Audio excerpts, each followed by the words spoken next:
اس قرآن کریم کے پڑھنے والے پر کہ وہ ان باتوں کو جان لیں۔ اچھا، وہ باتیں کیا ہیں؟ جیسے کہ آپ نے پیچھے کتابوں میں پڑھا ہے کہ قرآن کریم کو پڑھنے کے لیے اگر دیکھیے ابتدائی باتوں میں یہ ہے کہ جب آپ نے بڑا قاری بننا ہے، پوری تجوید کے بعد علم قرات پڑھنی ہے، علم تفسیر پڑھنا ہے۔ علم دو قسم کے ہیں، ایک کا تعلق قرآن کریم کے متن کے ساتھ ہے، قرآن کریم کے متن کے ساتھ، اس کو کہتے ہیں علم تجوید و قرات۔ جو قرآن کریم کے متن کے ساتھ ہے وہ علم تجوید و قرات ہے، اور جو قرآن کریم کی تفسیر اور تشریح کے ساتھ ہے وہ دوسرا علم ہے۔ یعنی قرآن کریم کے اندر احکام بھی ہیں، شرعی احکام ہیں، حدود و قیود ہیں، فقہ کے باتیں ہیں، تو وہ تمام باتیں جو ہیں وہ بھی علم ہے۔ لیکن سب سے پہلے جو ابھی ہم یہ بتا رہے ہیں، جو جس چیز کے متعلق، جس علم کے متعلق، جن باتوں کے متعلق حضرت ناظم رحمۃ اللہ علیہ اشارہ فرما رہے ہیں، وہ اس کے متن کے متعلق ہیں کہ قرآن کریم کو صحیح پڑھنا ہر بندے کے لیے اتنا ضروری ہے کہ ملا علی قاری رحمۃ اللہ علیہ فرماتے ہیں العلم به فرض کفایت والعمل به فرض عین، کہ اس کو صحیح پڑھنا فرض عین ہے۔ تو جب فرض عین آپ نے ادا کرنا ہے تو اس کے لیے اس کے جو اسلوب ہیں ان کو جاننا بھی آپ کے لیے ضروری ہے، یا کم از کم کسی ایسے مستند اور مضبوط کہنا مشق قاری سے آپ نے سیکھا ہوا ہو، تو پھر آپ اگر علم نہیں پڑھیں گے تو انہوں نے آپ کو پڑھایا ہی اس انداز سے ہوگا کہ آپ سے غلطی کی گنجائش نہیں ہوگی۔ تو اس کا وجوب اور اس کا لزوم اس طرح ہے جیسے ملا علی قاری فرماتے ہیں العلم به فرض کفایت، کہ اس کا علم حاصل کرنا فرض کفایہ ہے، والعمل به فرض عین، اور اس پر عمل کرنا فرض عین ہے۔ اور جو فرض کفایہ ہے اس میں کیا کیا چیزیں آتی ہیں؟ وبعد ان هذه مقدمہ فيما على قارئه ان يعلم، یہ دیکھیے اذ واجب علیہ محتم، اس لیے کہ ضروری ہے، واجب ہے۔ یہ جو فرض عین ہے نا، فرض کفایہ جو ہے نا، فرض عین تو یہ ہے، واجب یہ ہے کہ تم صحیح پڑھو، اور فرض کفایہ یہ ہے کہ وہ چیزیں آپ جان لو۔ وہ ان چیزوں میں کیا کیا ہے؟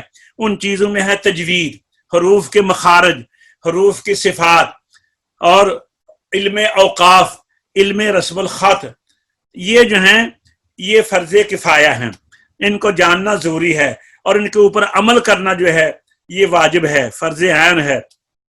تو آئیے ارشاد فرماتے ہیں اذ واجب علیہ محتم، اذ معنی ہے جب، واجب کا معنی ہے ضروری، علیہ ان قرآن پاک پڑھنے والوں پر، قرآن پاک پڑھنے والوں پر، جب پڑھنے والے قرآن کریم کی ضروری باتوں کو جان لیں گے تو جب ان کے علم میں ہوگا تو پھر جب وہ آگے پڑھائیں گے تو ظاہر ہے اس وقت پھر ان کو وہ ماہر ہوں گے۔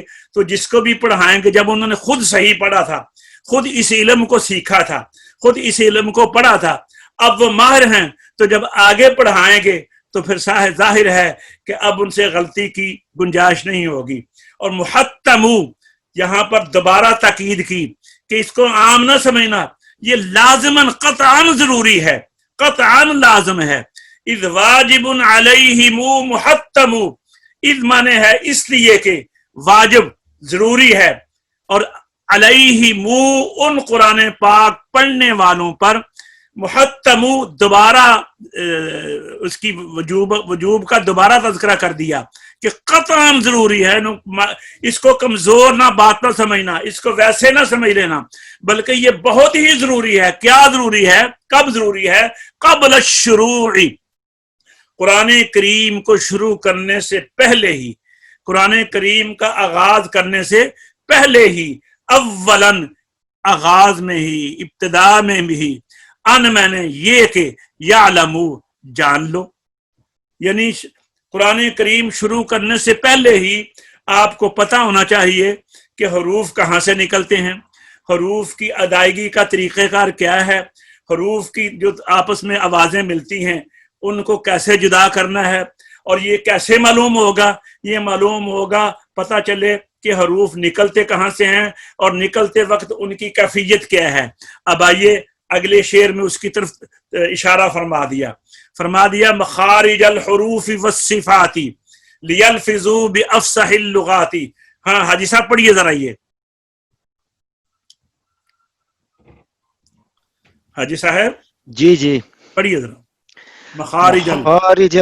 مخارج الحروف والصفات لیلفظوا بافصح اللغات۔ یہ اوپر اس کا ترجمہ بھی ذرا پڑھیں،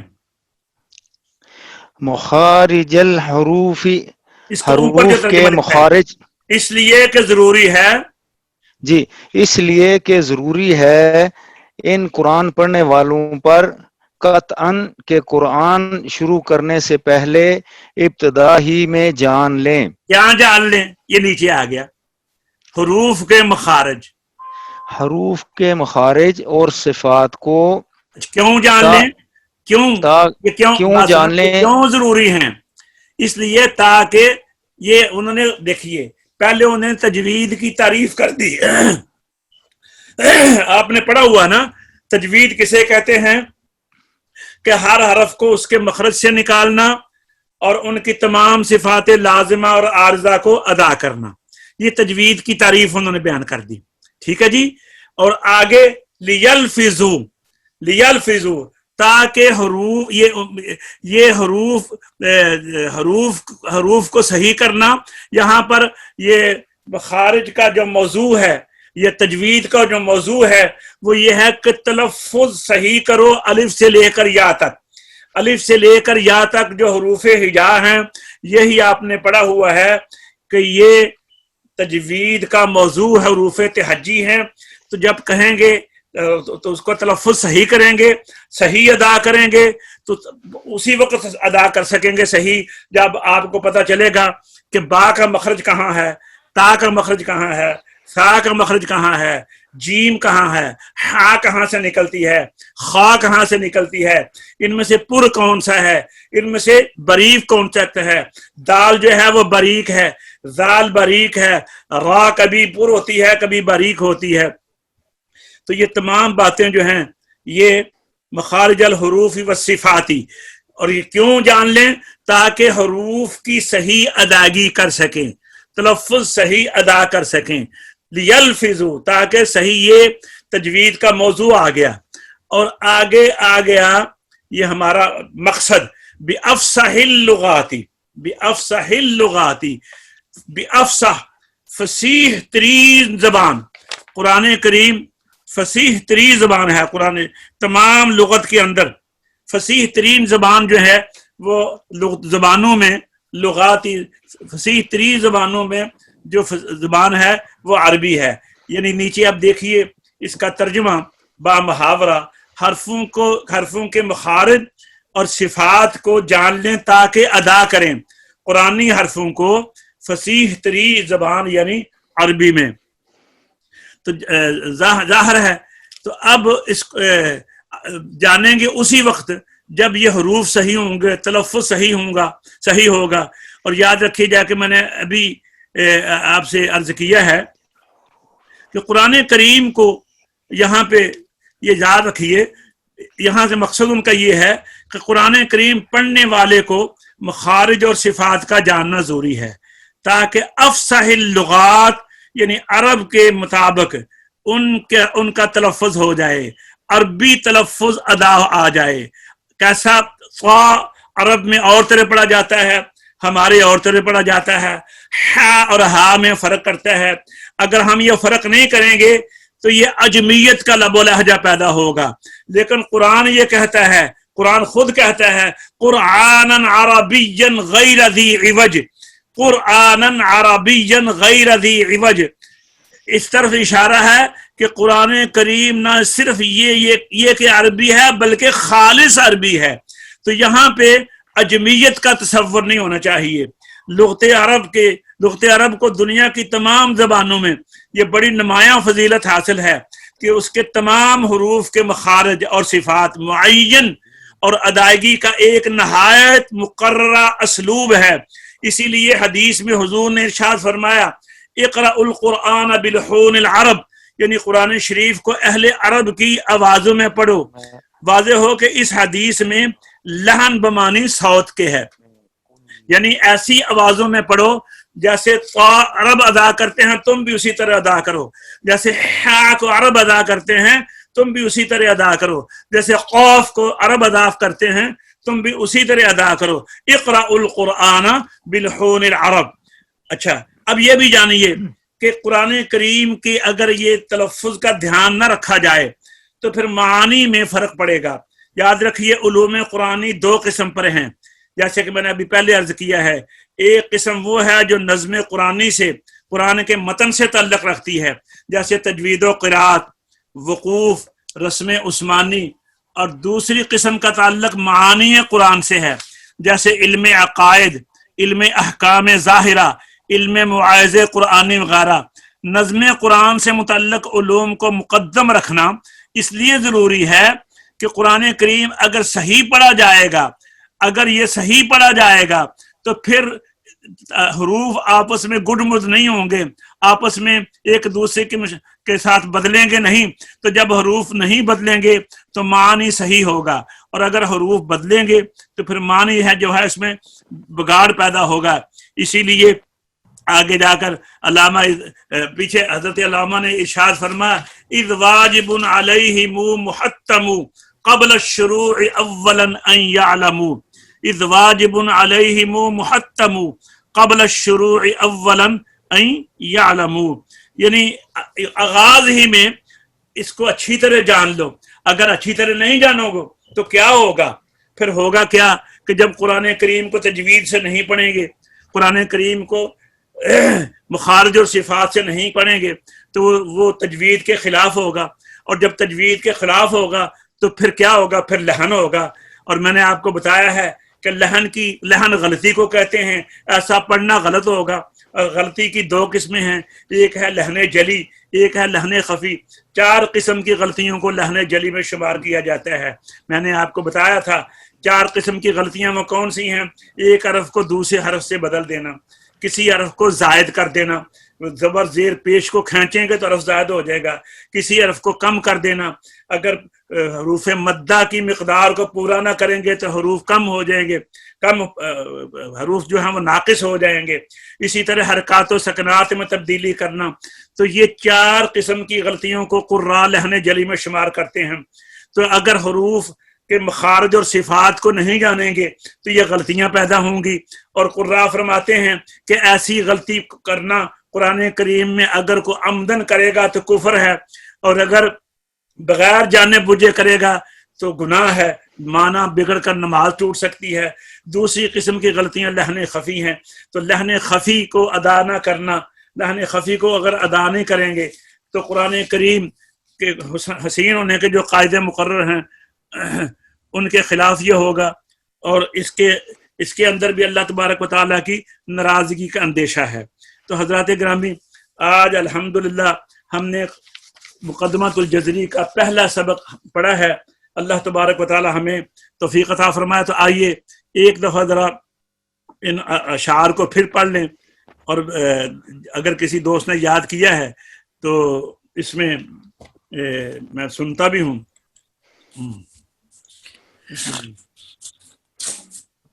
اللہ اکبر.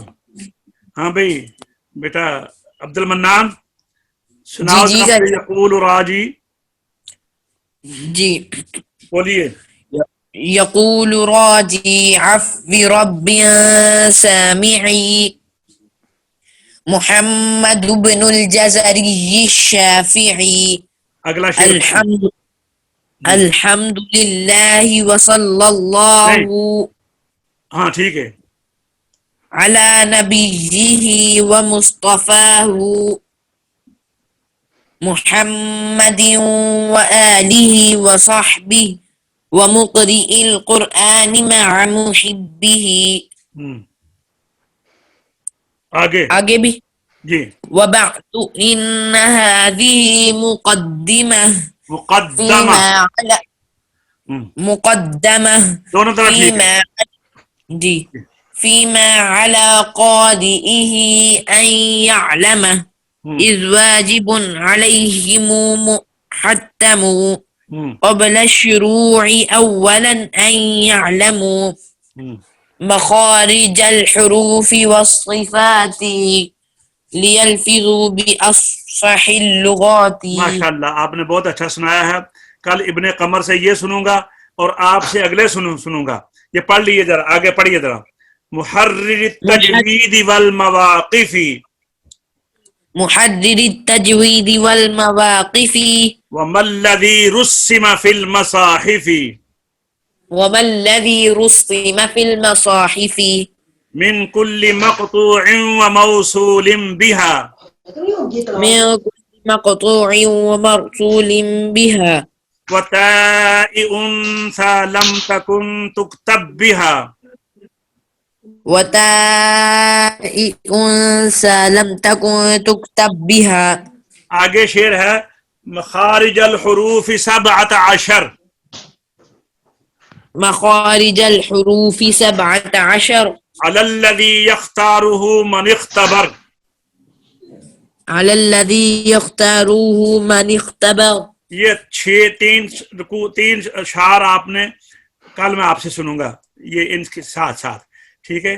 حاجی صاحب آپ کے یاد ہیں, سنائیں گے آپ بھی؟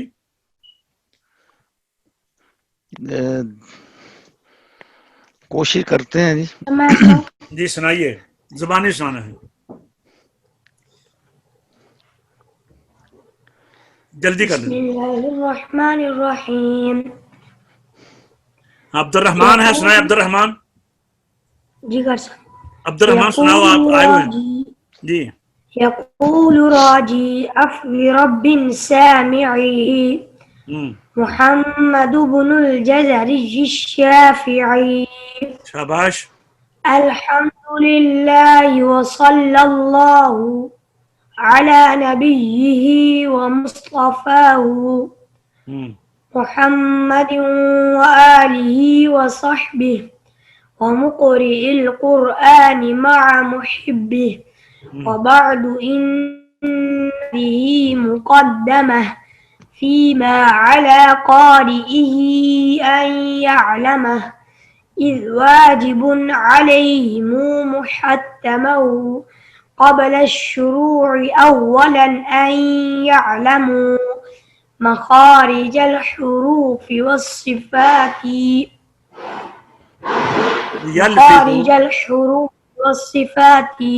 ليلفظوا بأفصح اللغات. محرر تجوید, یہ آگے یہ تین اشعار آپ نے بھی آگے یاد کرنے ہیں, ٹھیک ہے. کل میں آپ سے سنوں گا, ٹھیک ہے. الحمدللہ جی, ہمارا آج کا لیسن مکمل ہوا. اللہ تبارک و تعالیٰ کی رحمت سے, کرم سے ہم نے مقدمۃ الجزری کو آج شروع کیا ہے. اللہ تبارک و تعالیٰ اس کے صحیح پڑھنے کی, قرآن کریم کو صحیح پڑھنے کی اس کتاب کے ذریعے سے ہمیں توفیق عطا فرمائے, اور اس علم کو جو سارے علموں کا سردار ہے, اللہ تبارک و تعالیٰ اس کو سمجھنے کی اور اس علم کے لیے ہمارے سینوں کو کشادہ فرمائے. اللہ تبارک و تعالیٰ ہم سب کی حاضری کو قبول فرمائے اور ہمیں اپنے حفظ و امان میں رکھے. السلام علیکم ورحمۃ اللہ وبرکاتہ.